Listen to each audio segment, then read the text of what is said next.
Welcome to the Coaches Spotlight Podcast, the show where you'll be listening to coaches from around the globe that share their pitfalls and struggles all the way up to what made them successful in their field. Ready to catapult your coaching business past the competition? Then grab your favorite beverage and get ready to listen to meaningful conversations and learn from industry experts. Here's your host, Oliver Momeni. Hey everybody, welcome back. Our next guest empowers and inspires highly ambitious people to build a magnetic brand using Instagram. With a passion for education and a freedom lifestyle, he is also the host of the Influence podcast, which is specifically designed for those of you who are looking to inspire more people and have a positive impact on a global scale. Please welcome Jake Davey. Glad to have you on the show, Jake. Thank you so much. Great to be here. Really appreciate it.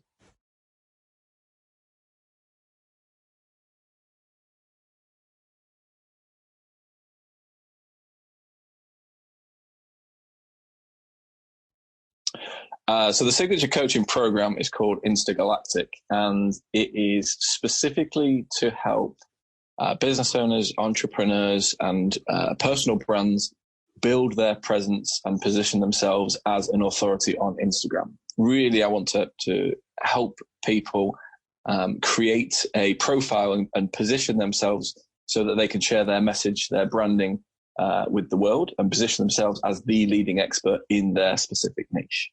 So if you want to find out more about Jake's program, then head on over to jakeadamdavey.com.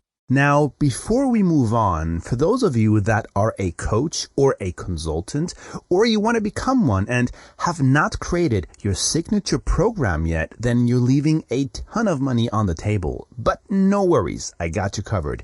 My team and I have put together a guide that teaches exactly how to design your signature program.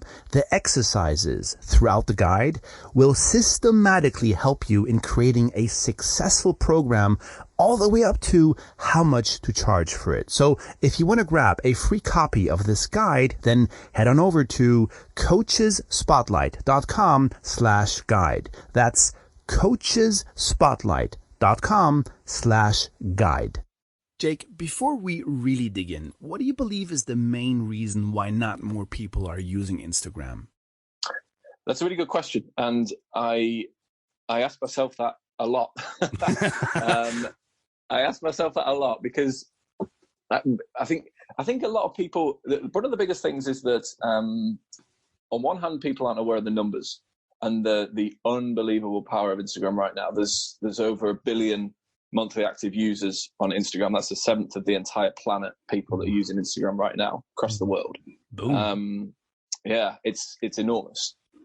Within that, the average use or time on Instagram is 53 minutes a day. Wow. Now, yeah, which is crazy. And the first thing I would say with that is not an indication of how I expect or would even ask my clients to spend their time. Not at all.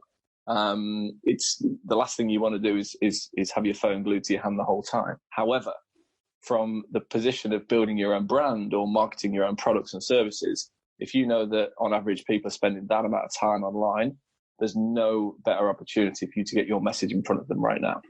And Instagram as well is almost exclusively mobile.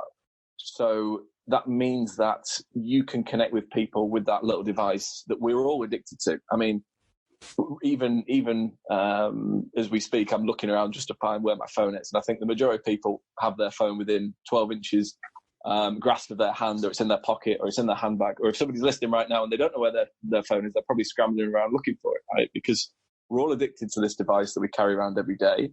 And the fact that Instagram is mobile optimized, you get the best experience of using it on mobile. It means that you're ultimately you're meeting your audience where they are. And right now, Instagram is the main platform where people are spending their time. So it's an unbelievable opportunity for you to get in front of them. And I think that's ultimately the first reason why I feel people should be using it more, is because, but perhaps they're not aware of the numbers.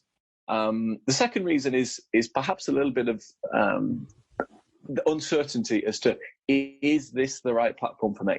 Is this really where I can build my brand, build my business? Is my audience on Instagram? Does it work for my particular business or my niche or my market? And that's a really fair question as well. And the answer again is always yes. It does, because it comes back to that one principle, which is, where are people spending their time? Of 1/7 of the entire planet, like, I can almost guarantee that no matter what your business is, or no matter what your niche is, your audience are there. They might not be interacting business to business as they may do on some other platforms, like such as LinkedIn, for example, but they're still spending their time there. They're spending their free time there. They're spending their social time there. They're spending time looking for distractions and entertainment, and maybe, you know, funny videos, entertaining videos and such. So they are definitely on there.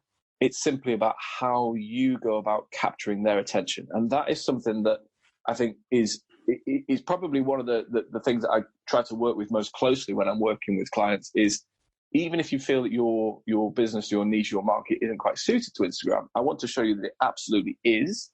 And even more powerfully, I want to show you the strategies and the techniques and the tactics that we use with our clients at the moment to show you how you can leverage Instagram most effectively to make it not just any platform, but the number one platform for you to build your brand, share your message with the world, and reach more people globally. I think it also has to do a lot with people not knowing of the exposure they can get if they use these platforms wisely. Not only that, but even if they do know that Instagram, Facebook, or let's say LinkedIn is the place to be, they wouldn't know how to use them as they don't have a strategy in place, i.e., don't know what content to post on them, right? The best place I can think of that is crushing it for our business and for our clients is using Facebook Messenger to engage with prospects. Why? Because everybody and their dog is using Messenger. Around 1.3 billion people are now using Messenger globally, which is totally mind-blowing if you really think about it. That is also why our agency has specialized themselves in using Messenger for generating new clients. That said, it all leads back to how to use these platforms and what to post on them to get the outcome you're specifically looking for. Yeah, absolutely. And it's impossible for people to go, I certainly for myself, at least, I'm speaking from experience, I find it impossible to just go on and know what to post every single day. One of the biggest things that I was challenged with when I started is, what am I going to post? What do I share? What do I post today? And I think for a lot of people, whether it is for their business, whether it is for their brand, is without having a plan in place, first of all, about, you know, how do I approach this platform? As you say, this transcends Instagram, but marketing their business, marketing their brand. It totally transcends just that one individual platform. And it's a case of, well, actually, what am I going to do? And that really comes down to the values of the business, the values of the brand, the major messages that you're looking to share with your audience. Why do people want to work with you? Why do people want to follow you? Why do people want to engage with you? And if you're clear on that, and the clearer that you are on that, that ultimately is one of the first steps for you to building a successful and engaged audience on the platform.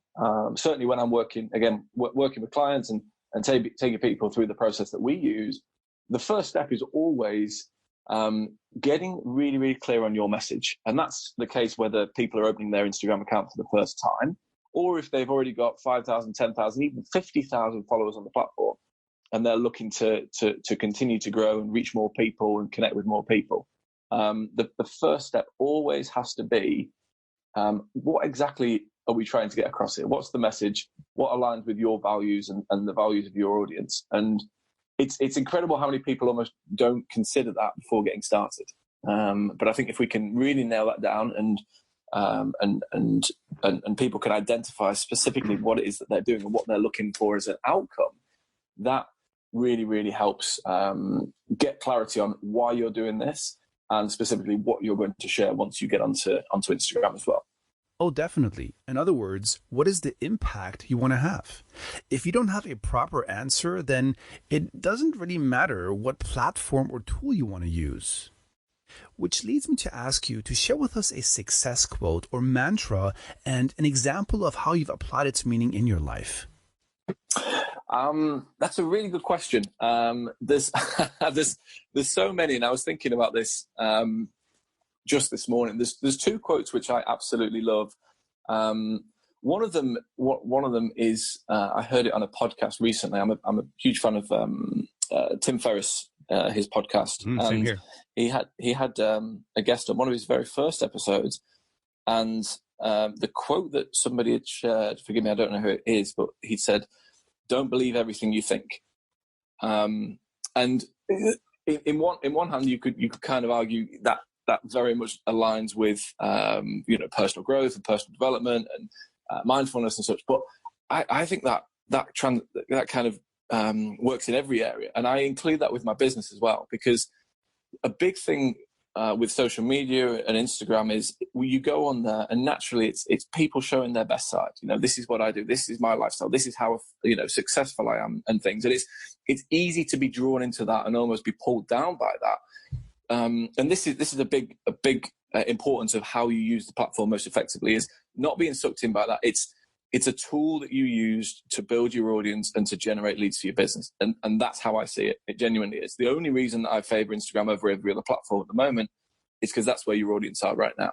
And that's how to connect with people. But if you're using it from a business perspective, and focusing on, don't believe everything you think. If you think everybody else is more successful, if you think everybody else is sharing better content, if you think that people don't want to hear your message, these are all ideas that are going on in your head. And the only way that you can really know that and prove that and test that is by getting in and start implementing. And until you get in and start implementing, testing, having conversations with people, that totally breaks down all those barriers that you thought may exist. And you can actually then, you're basing this on facts. You're having a much better quality problem, as opposed to everything sort of running around your head. Is this going to work? Should I share this? Are people going to engage with this? Is my audience on Instagram? What do I share? It doesn't work for all these kind of sort of, not even excuses, but natural concerns and queries that people have. Is it worth right for my business, to my audience there? You don't know until you get in there, So it's don't believe everything you think. That's the first thing. If I may, then I'd share one other one as well. Go for it. Which is kind of a big focus as I take people through our process, which is stop focusing on social media and start focusing on social UDIA, which is the social media element. And I think that this helps a lot with the message that people are sharing and content creation and such. Again, not just on Instagram, but beyond, certainly on social media, is if we focus on social media, me, my pictures, it's me walking my dog and my lattes and my night out and all this kind of stuff, making it all about themselves. I think that's where a lot of people fall down very, very quickly. It is social media, and on a social level, that's how people use it traditionally. But if you're using it to build your brand, if you're using it to build your business, if you're using it to connect with more people around the world, it has to be about them. It has to be social UDIA, and it's how can I give you, my audience, what you want? How can I help you get to where you want to go? How do I make it about you? Because people are online and people are on social media for, as we said before, entertainment, education, that moment of distraction from their work, a stressful situation, maybe wife, but children, family, dare I say. But it's true. So they go on to social media. They don't go on to be they go on to be entertained, educated. So if you can do that through your own social media platform, if you can do that through your Instagram account and all these other profiles as well, people are going to come back for more. They're going to like, they're going to comment, they're going to follow. So the big shift is stop making it, it's not making it all about me, and start focusing on you, my audience. How can I give you what you want? Because if I'm serving you and if I'm giving you what you want, you're going to keep coming back. And that is ultimately where the brand building begins. That is ultimately where the growth begins as well. And that's really where the impact starts to take place as well, I feel. I like your quote. Don't believe everything you think, as it touches upon the little voice that I always talk about that likes to mess with us and tries to bring us off our path. That said, it's all about knowing how to quiet that voice and not to take it serious at times. And you're spot on with what you said in regards that the content people post should be more geared to people consuming it versus making someone's profile look sexy. I fully agree. Yeah, I fully agree. Jake, share with us, what was the main reason why you started your coaching business? So I was prior to setting up the business online, I was a teacher. I was a teacher for 8 years. I taught French and Spanish in schools across the UK, and loved the teaching. Loved ultimately that light bulb moment. You know, a lot of teachers talk about that light bulb moment where somebody that you're working with just gets it, right? And that very quickly, as I left teaching, moved away, and then came across the online world and the online space, I really saw that for me to get started, first of all, I met somebody very, very randomly when I was away who had a online business, and they were an expert within Twitter. And this was a number of years ago they got started. This was kind of 2009 when Twitter was really taking off. And this person that I'd met, he was at an event. I was away abroad at the time. He was at an event, and he was actually being paid to speak at this event, and it was an all expenses paid trip. And I was just like, this is insane. Whilst I was, this is sort of the break after I've been teaching, and so whilst I'm spending my money sort of traveling around the world to do this, here I am meeting somebody who's being paid to be there, being paid to speak, being paid to train and teach. And I just thought, I need to know how this guy does it. I have to find out what he's doing, because I want to be able to do that as well. And so the first thing I did, of course, is I said, I need to follow in your footsteps. Whatever it is that you've done has brought your success.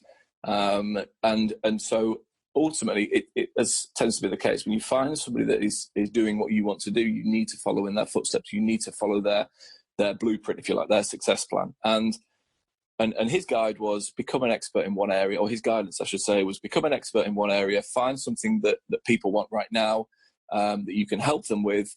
And I guarantee that if you're serving people, then that will allow you to build a business around it. So we had a conversation, and he sort of guided me towards Instagram, which had been emerging a number of years ago. And it's obviously continuing to grow even today, which is so exciting. And for me, having him along that journey, guiding me and coaching me the whole way, just pointing out, having somebody that's been there before, and they can say, actually, no, don't look at this, do this. You're focusing on the wrong things. Don't do this, do this. It's invaluable. It's like having your own sort of personal sat nav. And I realized the impact that had on my own progression, my own growth, but business-wise, personally as well. And so that's something that I've looked, from my own perspective, first of all, I've looked to implement in various different areas, be that relationship coach that I have a personal development coach. I'm part of a gym, and I have a personal coach there as well. So trying to become empowered in all these areas with experts in those areas. And I realize increasingly that if people want to have this success online, if they're serious about building their brand, either personal brand or business brand, connecting with more people, reaching their audience, building their business, generating more leads, clients, customers for their business, then they need to be shown how, because it's not everybody's sort of, if you like, highest value to be spending their time learning this for themselves. So, or if they do, then they want a shortcut, they want a fast track. And I think being able to find, or for me, certainly being able to offer that opportunity for people where if they want to build their brand, they want to build their business, they want to know how to do it effectively on Instagram, because I've been fortunate enough to go be there and do that myself. And then I've done that with hundreds of our clients now.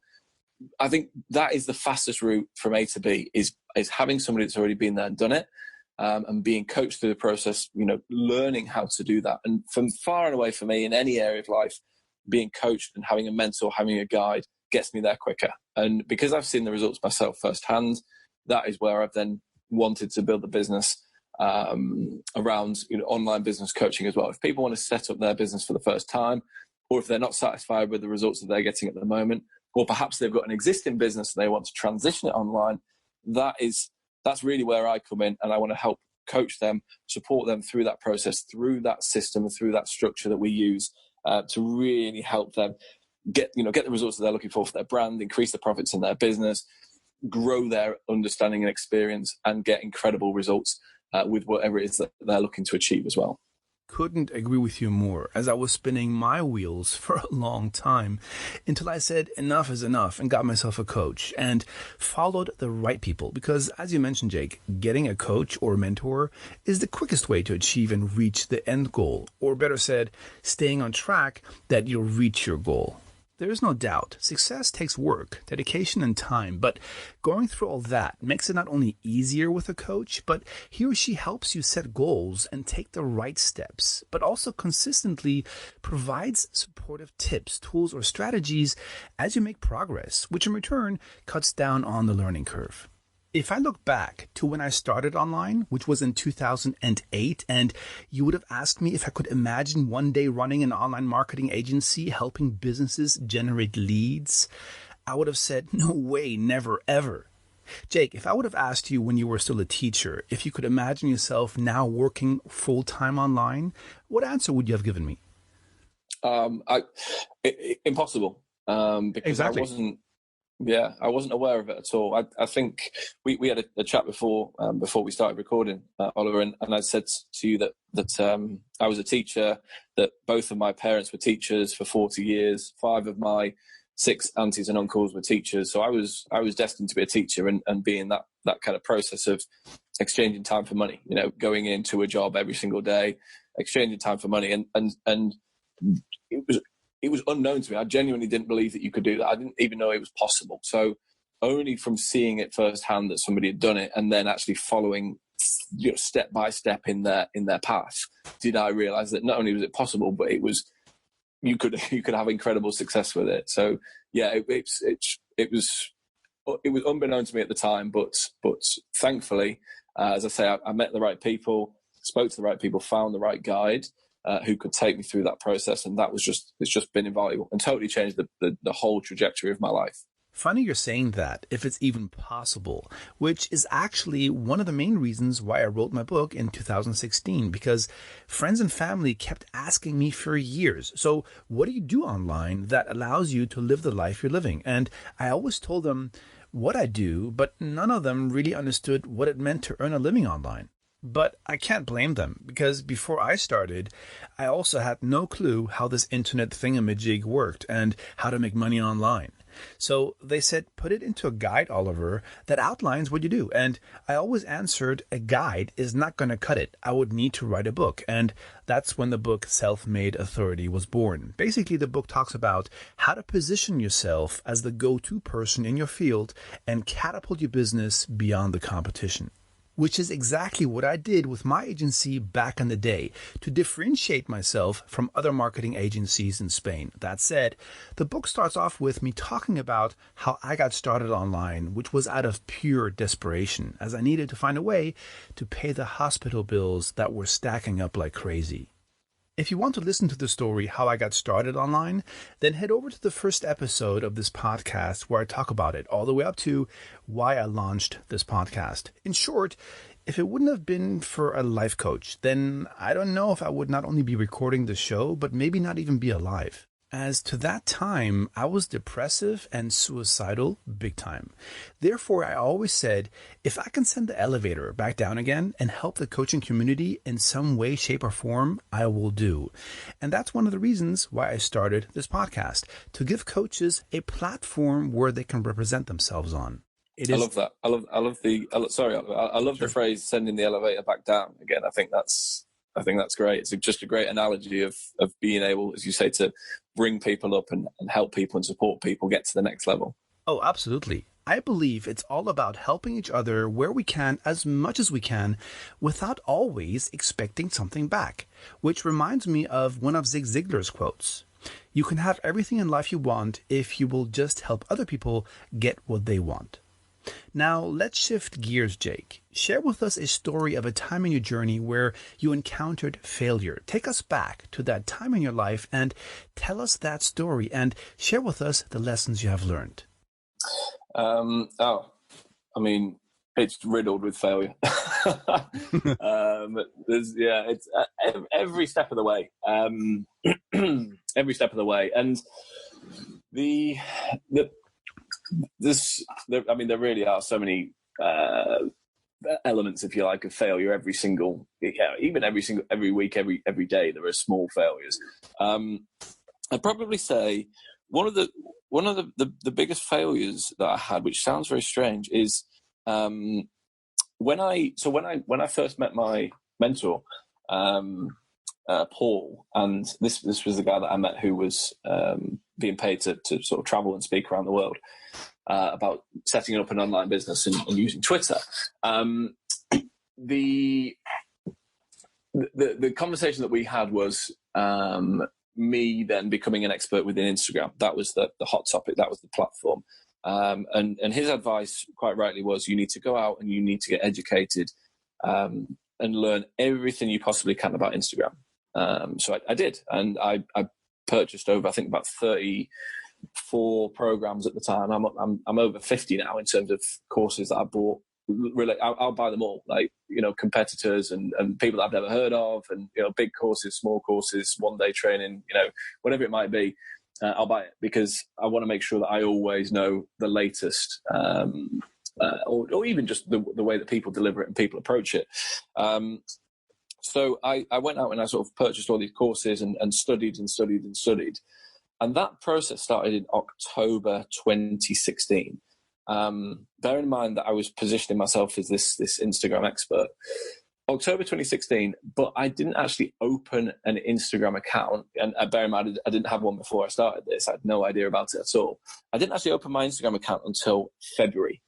Now, October, November, December, January, February, that's almost 4.5 months after I'd committed to becoming this Instagram expert, which is, I look back at that and I'm like, what on earth was I doing?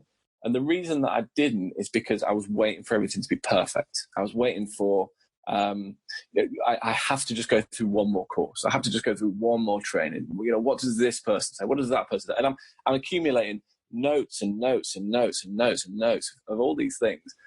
But I didn't do the most basic thing, which was open an Instagram account, which just, I see that as it. I see that in a way as a failure, in the sense that I just didn't get started. That was the biggest thing that I didn't do. I didn't take action. And so now when I'm working with people, the advice is always, you've got to get in there and you've got to act immediately. I don't know, again, I say, this is a quote from Tony Robbins. I don't know if it is at all. A lot of quotes seem to get attributed to him these days, but there's something which I definitely heard him say, whether it's originally from him, is you can't think yourself into a new way of acting, but you can act yourself into a new way of thinking. And that was just like, bang. You know what? As soon as I was becoming, in inverted commas, the Instagram expert, I should have opened an Instagram account that day and got in there and played around myself and, how does this work? Let's try this post. Let's do this. And just making mistakes. But I think I almost didn't want to make the mistake straight away. I didn't want to do that. And the mistake that I made, ultimately, the overarching mistake, is that I was 4.5 months late to the party, purely because I was learning and studying and seeing what everybody else had done, rather than just getting in there and just trying it and testing it and making it work. And that would be the learning that I took from that. I think it's always important, any mistakes, and we're all going to make them, is what can we learn from it? What can we kind of process from it? And the learning for me was just, if you're going to do it, you just get in there and do it. You're not going to break the internet. You're not going to, I'm not going to, there can't possibly be something that I'm going to do on Instagram that's just going to totally ruin the chances of making this work in the future. Everything is fixable. Nothing is sort of irreparable. And if it's not, then you go in a different direction and you learn from it. So for me, the biggest mistake was I had this conversation about, I'm going to do this, I'm going to do this. But I stayed comfortable in my, learning, studying mode, rather than just diving in and say, right, if that's what I'm going to do, I'm going to get in there right now and I'm going to start testing and playing and doing this and doing this. And I know that I would be further along the journey had I done that now. And so one of my biggest, not sorry to say lesser, but one of my biggest things at the moment is if something needs doing and I know it's coming up, I just have to do it like immediately. Because if I don't do it right then, I'm going to start losing the enthusiasm. I'm going to start overthinking about it. All of a sudden it's going to become a thing when it's not really a thing at all. It's built up in our minds much bigger than it really needs to be. And so on that the biggest learning, without any doubt, is just look with hindsight, get in there and start making those mistakes straight away. And really, with hindsight, I could have just dived in and just got started learning the program myself, learning the platform myself, growing an audience and getting started so much sooner. So that will be the learning from it. It's just dive in, take action, get started now. I always say, just go for it. Because if you don't start, you don't know if you're going to like it or not, regardless what it is, right? And the trick is not to overthink it. The longer you juggle with the idea, you're giving your brain the option to talk you out of it. Pretty much what Mel Robbins talks about in her book, The 5-Second Rule. Now, I have a feeling how you're going to answer my next question, Jake. Is there anything you would have done differently before you began your career as a coach? And if so, what was it exactly? I would have got started much sooner. That's the only regret is right. And is just diving in straight away, getting started with my own coaching program and business that I offer, but also keep. I don't know if I would have done it differently, because I did it, and I did it as best as I possibly could. Is keeping my mentor close, keeping my coach close. The biggest time that my business suffered was last year, and there was kind of a 6-7 month period when it just really took a bit of a nosedive. Not necessarily fine. Not nosedive as in things weren't going right, or it's just that I wasn't working on the business. How come? What happened? I totally lost the motivation for it. I totally lost the drive for it. Right. I woke up one morning and, having gone through the motions of getting up and going live on social media and, emailing my list and creating content and all these kind of things every single day and connecting with people. I just got up one day, I was just like, no, I'm done. I'm done. And I all of a sudden, I just totally stopped everything that I was doing. I still had clients and I was working with the clients, but the rest of the time I wasn't producing anything. Because I just wasn't, it just didn't seem to be that I was getting the right results that I wanted. And that that totally coincided with when my coach at the time went in a slightly different direction with his business. So he was more occupied, so we didn't have as much contact. And that restarted again around October time, which was about 6-7 months later. And immediately I had somebody that I could, it wasn't necessarily even about the guidance, it was about the accountability as well. It was somebody who could see something that I didn't. Having the fact that this guy can, he's like, because he's outside of the picture. I'm living every day. It's the same with everybody. We're living our lives every day. We're going to get caught up in various different things. You just need somebody else that sees it to be able to say, actually, hang on a minute. That's not the case. That's not the case. Why are you not doing this? What about looking at this? You could try this. Have you done this? And just having somebody external to do that is just invaluable. But also the accountability of, as soon as I say I'm going to do something, I know that if I'm going to turn up and have a call with him the next month and I've not done it, like, there's no point in being there. There's no point in it's not a good use of his time. It's not a good use of my time. It's not a good use of my money. And so I want to make sure that, no matter what happens, whatever it is that happens, that those actions are going to get done. And if they don't get done for some reason, it's probably because I've tried to work through them and come up against, a blockage or something that's been challenging, and therefore had to work around it, or tried something and actually that didn't work as we thought it might. So this has happened instead, and I've learned this from it. And actually now we're changing the direction just very, very slightly.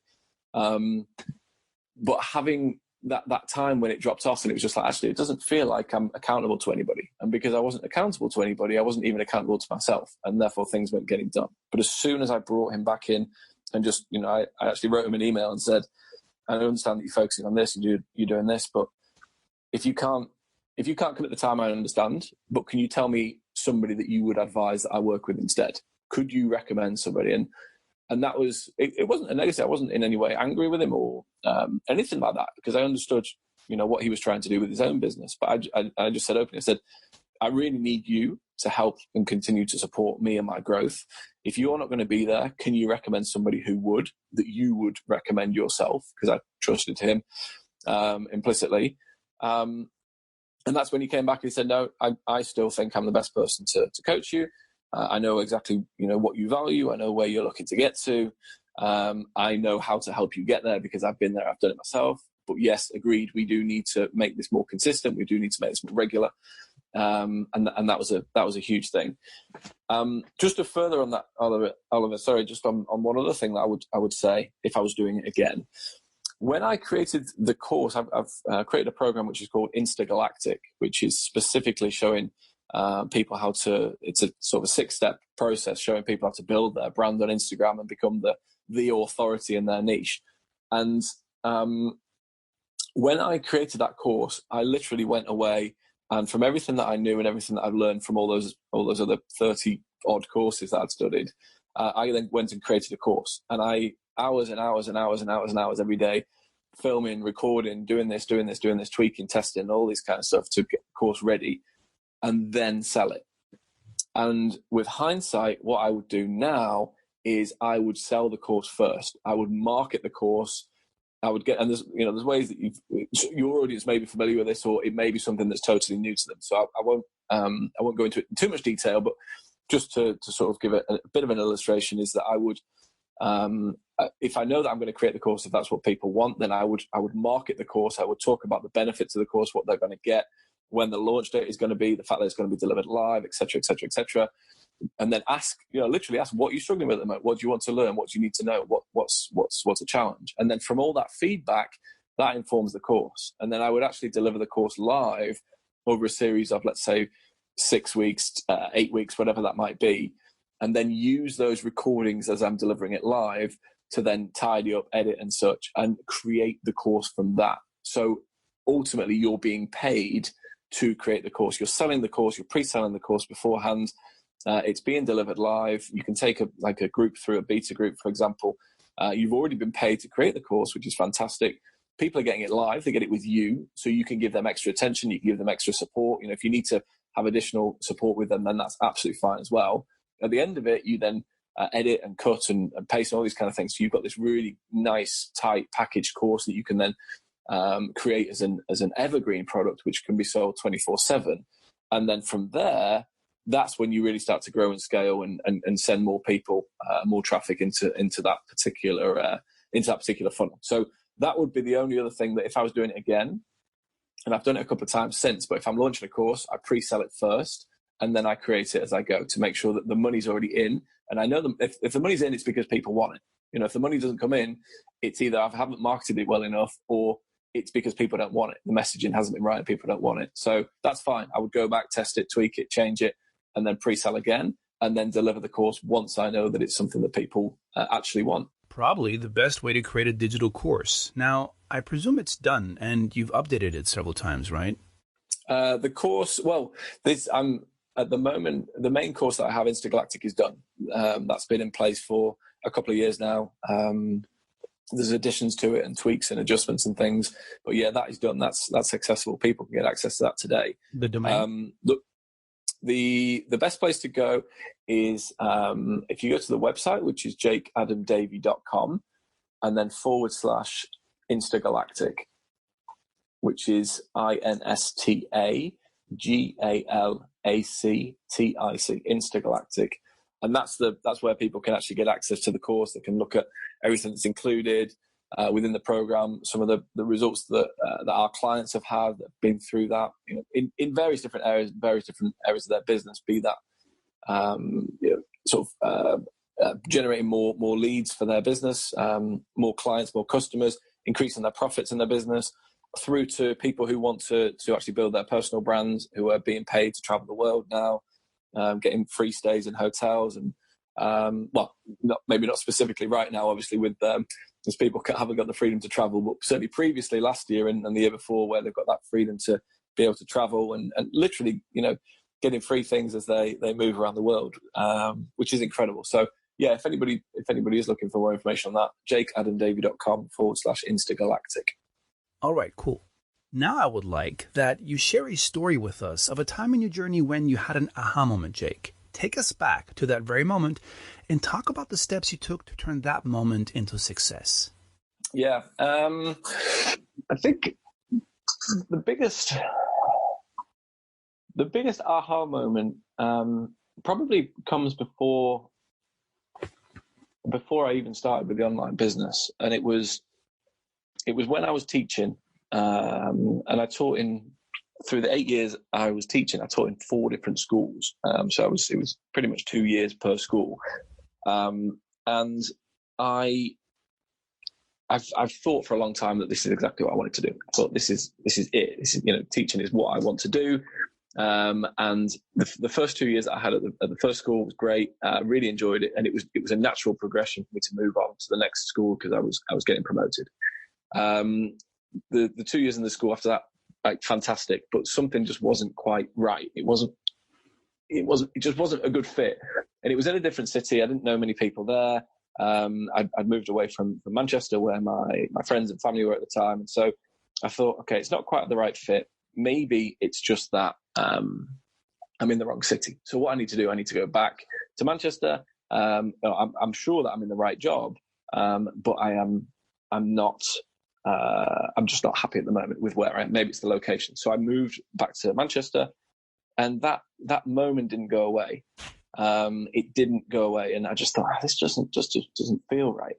And gradually through the sort of the weeks and months that came on, there would be real sort of highs and lows. Highs as the holidays were approaching, and lows as the end of the holiday came in and it was going back to school again. I just thought, this is crazy.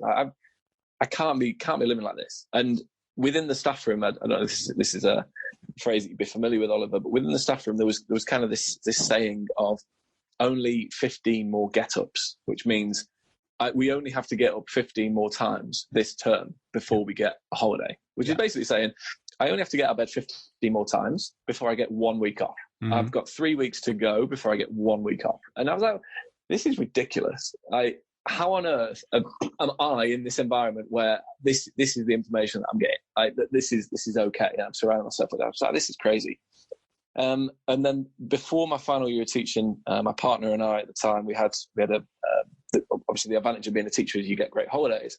We had 4 weeks in Central America, and we went to did a bit of traveling around and such, and flew back 2 days before we were due to start back in September in school. And the day before, we just landed late the night before, got up the next morning, started preparing for school, and I remember sitting at the kitchen table with my partner, and I just, at that moment, I promised myself, I just said, I do not want to go back. I can't think of anything worse than going back, and I don't ever want to feel like this again, ever. And that was the I don't know if an aha moment is quite the right phrase, but it was that, like, that light bulb moment where I was just like, I don't ever want to feel like this again. And there's only one person that can change this. And it's scary to think that, as I mentioned before, my family were teachers, my uncles and aunties are teachers, all my friends, of course, naturally, because I trained with teachers and I'm working with teachers every day. Everybody was a teacher, right? And so to almost move away from that felt very, very uncomfortable. But at that moment, I said, I am not happy. I'm really not happy at the moment. And I do not want to have another 40 years of doing this, because I am not going to end up a good person and a happy person if that's the case. Right. And I just promised myself there and then, I said, this is it. If something doesn't change, then, well, something has to change. When the pain's great enough, then you change. And that was it. And I said, right, this is going to be my last year as a classroom teacher. And, I went back to school again. I wasn't particularly enamored with it, certainly through the early months after the holidays and such, and you have your ups and downs, as everybody does.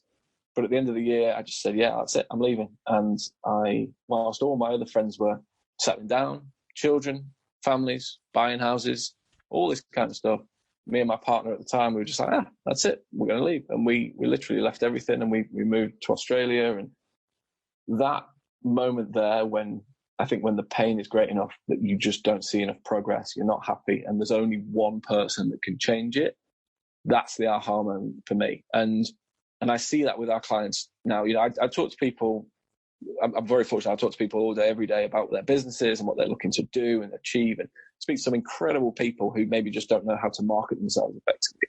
They just don't know how to connect with their audience the right way. They don't know the technical side, or they don't know how to get their message across in the right way. Because there's a lot of entrepreneurs and business owners who are incredibly talented, incredibly gifted. They've got amazing products, amazing services, but they struggle with the marketing.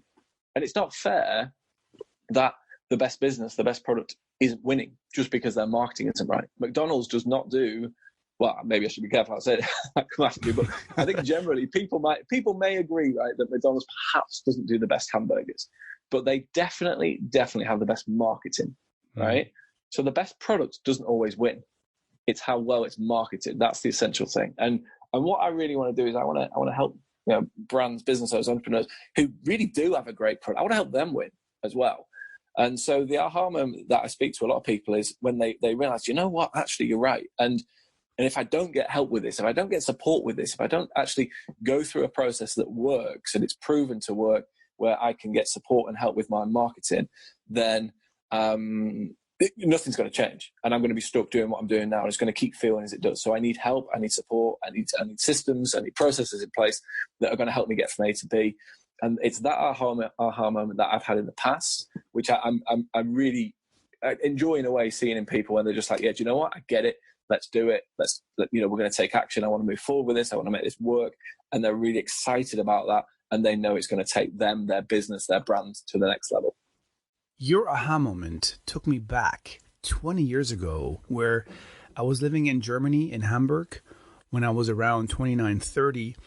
And I was running a successful clothes store selling streetwear, retail and wholesale, for over 4 years. I was even thinking of opening a second store in the same city. And from one week to another, it felt like lightning struck me, that I said, okay, wait a sec. I don't feel comfortable doing this anymore. I got to get out of here. And friends and family were like, are you crazy? Why would you want to do that? And I said, well, because I know this is not going to end well if I continue this. Not forgetting, it all was building up over years, me coming on holiday down here to Spain, which always reminded me when I was a kid growing up in California, San Francisco in the 70s. But early 80s, my parents decided to come back to Germany, and I hated it. I was Americanized. I didn't speak the language. I hated the weather. The school system was different, so I was not a happy camper. Anyhow, so when it was time to go to the military, I actually put down my name to go longer, but I guess I did because I watched too many Rambo movies. That said, it was one of the best times of my life, no doubt about it. Anyway, so when I was done with that, I studied, and in mid-20s, I opened this business. But I knew I was chaining myself to the country, and I was somehow fooling myself that that's the place to live for the rest of my life. But I knew deep down that it wasn't right. So when I came on holiday down to Spain, every time I did, I just felt, oh man, this feels right. So when I decided to sell the business and give everything up, I knew that it was a very, very big step, specifically because I worked to build that business up. But money was not in balance with feeling happy. And I said, I'll rather kind of start from zero again, if you like, and not be self-employed and move up the ladder again. And that's what I did 20 years ago. And it was one of the best decisions of my life. Anyhow, that was one of my aha moments a long time ago. Jake, what is the one common myth about being a coach that you want to debunk? Yeah, sure. I think a common myth about being a coach is, I mean, there's so many, I guess, in a way. A lot of people look to qualifications, and this is kind of a traditional approach that people have, is that they look to qualify. Are you certified coach? Do you have the qualifications? Do you have this? Do you have this? Do you have this? Do you have XYZ coaching qualifications? And being somebody who is kind of background in academia and going through and school and college and uni and masters and then teaching and encouraging children and students to then go through the route of college, university, and blah blah blah. that was having the certificate, having that piece of paper that says I can do this is very, very important, and rightly so. Don't get me wrong, and rightly so in a lot of areas. I think it's absolutely essential that you have that. Of course, it is, and included with coaching as well. But that doesn't mean that people in that space that perhaps don't have the official coaching certificate can't be effective coaches. And as I come back to, my mentor, Paul, that I've worked with now for the last three and a half years, I don't know, I may be wrong, but I don't believe that he's got any sort of official coaching qualifications. But what he does have is the life experience of generating, tens, hundreds of millions of dollars online for his business and for his clients, and therefore through that, the fact that he's done that and he's been through that process, I'm sat here thinking, well, that's the result that I want to replicate. That's what I'm looking to get out of this as well, and therefore that is a good enough process for me. So I was almost just suggest that it's a case of, if you know that the person that you want to work with, or if you've identified somebody that has got the outcome that you're looking to achieve, and they have already specifically achieved that outcome, really, I think that is just unbelievably invaluable. I really do. I think that in itself is the qualification. If that's what you're looking to achieve, for me, that is the qualification that is just invaluable. And I think that's it. I think that's the biggest myth, is that you have to find the people that have got all the certifications and such. And that's not in any way me devaluing that, because I know how hard people work to achieve those. But there are coaches in other areas that have the qualifications of, I've achieved this particular feat or this particular achievement. And for me, the coach that I was looking for was somebody who knew how to make money online and generate and create a successful online business. And they were the only qualifications that I needed. And I guess that would be the kind of angle that I would approach it from. There is nothing wrong with getting certified. Of course not. However, there is something totally wrong with not starting your coaching business thinking you need to be certified, right? And I see so many people either sitting in front of me or on a call that hinder themselves thinking, well, how can I call myself a coach if I'm not certified? Well, how can you call yourself a coach if you don't coach? Right? So that's the problem, where a lot of people don't get going because they think the certification is going to allow them to coach, or better said, become a better coach. No organization is going to take you for real if you don't coach. Meaning you need hours on the clock to get certified. No organization is going to take you on to get certified if you don't have experience. Point finished. So people, please stop standing in your own way thinking you can't start your coaching business without a certification. Start your business and get certified later on. One thing is for sure, no certification is going to get anybody magically new clients. Did you know 87% of coaches or consultants from around the globe go out of business in their first year? And the main reason why they go out of business is because they didn't figure out how to generate a steady stream of new clients. Therefore, my team and I have created a workshop that outlines exactly what we do to generate a consistent stream of new clients month in, month out for our business and for our clients. So if you're a coach or consultant and you're committed to changing more lives with your expertise, then I encourage you to register for the free masterclass. Just imagine to never wonder where your next clients are going to come from next month. And all you need to do to make that a reality is head over to clientsindroves.com. That's clientsindroves.com and register for the free training. Thunder Round. I've never been more ready. All right. If you could step into my shoes, what would you have asked yourself that I didn't? And what would the answer be to that question? Nice. What would I have asked myself? I would always come back to, I think something that makes people uncomfortable, but is an important question, is like, comes back to fears. What's the biggest fear that you have? What kind of drives this?